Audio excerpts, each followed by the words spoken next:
Hello students, welcome to the channel Vedantu NCERT Solutions, where we discuss the NCERT back exercises of physics, chemistry and biology on one single platform. And today we are discussing the chapter Sexual Reproduction in Flowering Plants, that is the first chapter of your NCERT book class 12th. बच्चों यहाँ पे हम third question discuss कर रहे हैं where they are asking you to arrange the following terms in the correct developmental sequence.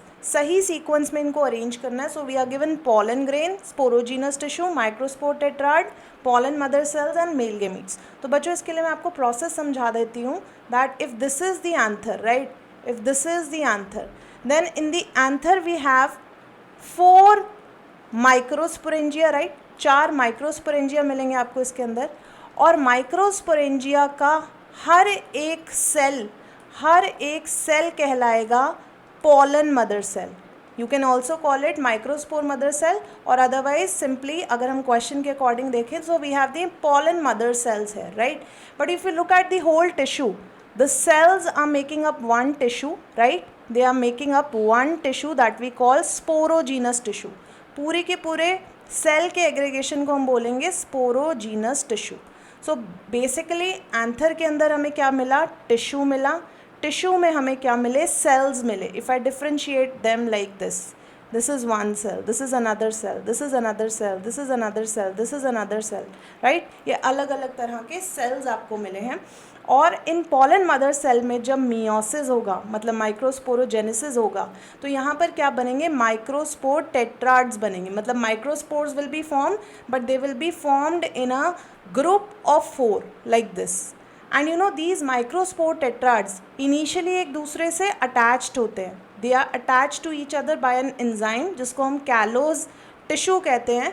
And when this tissue is broken down by an enzyme, तो यहाँ पर हमें क्या मिलता है? These microspores are separated and they are developed into pollen grains, right. Mature microspores को हम क्या बोलते हैं? pollen grains, right. So this is what is happening. Anther है, एंथर के अंदर हमें मिला स्पोरोजीनस टिश्यू, स्पोरोजीनस टिश्यू में मिले हमें pollen mother sales. Pollen mother sales के अंदर जब मियोसिस होगा तो क्या बनेंगे? माइक्रोस्पोर्स बनेंगे इन अ टेट्राड. बट वो माइक्रोस्पोर टेट्राड्स जब एक दूसरे से सेपरेट हो जाएंगे तो they eventually develop into pollen grains. And if I show you the structure of pollen grain, so pollen grain के अंदर initially it is a single cell structure, but eventually it divides into 2 cells, right. It divides into 2 cells before fertilization. In the structure of pollen grain, if this is a pollen grain, PG stands for pollen grain here, this is not any abbreviation but still I am using it. So children, इसमें आपको जो बड़ा वाला cell नज़र आ रहा है that is known as vegetative cell. It is known as vegetative cell. While if you look at the smaller cell, इसको हम बोलेंगे generative cell. generative cell. ये तो है 2 celled stage of pollen grain. This is known as 2 celled stage of pollen grain. बच्चों यही 2 celled stage develop कर सकती है into a 3 celled stage also, into a 3 celled stage also.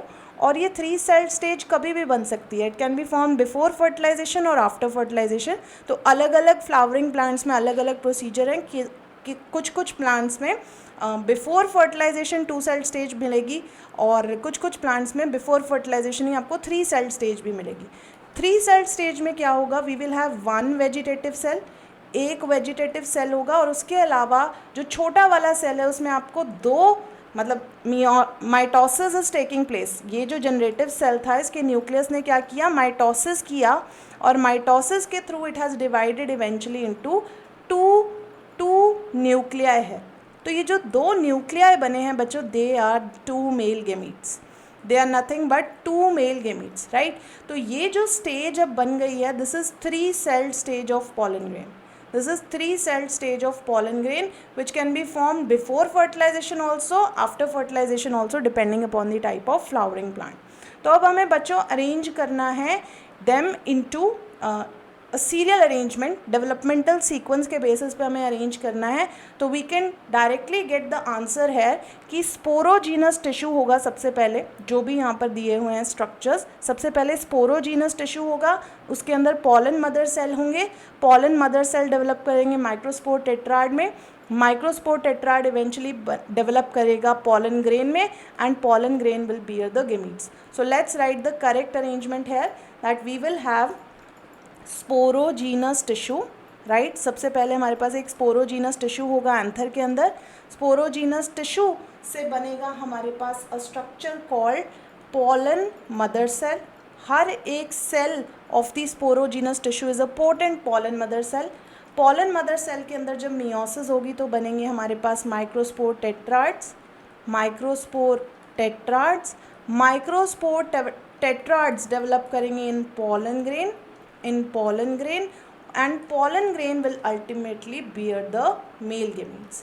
So I hope बच्चों this solution is clear to you. If you have liked the session, do hit the like button, share this video with your friends and subscribe to channel Vedantu NCERT Solutions. I'll see you in the next session. Till then, take care. Bye bye.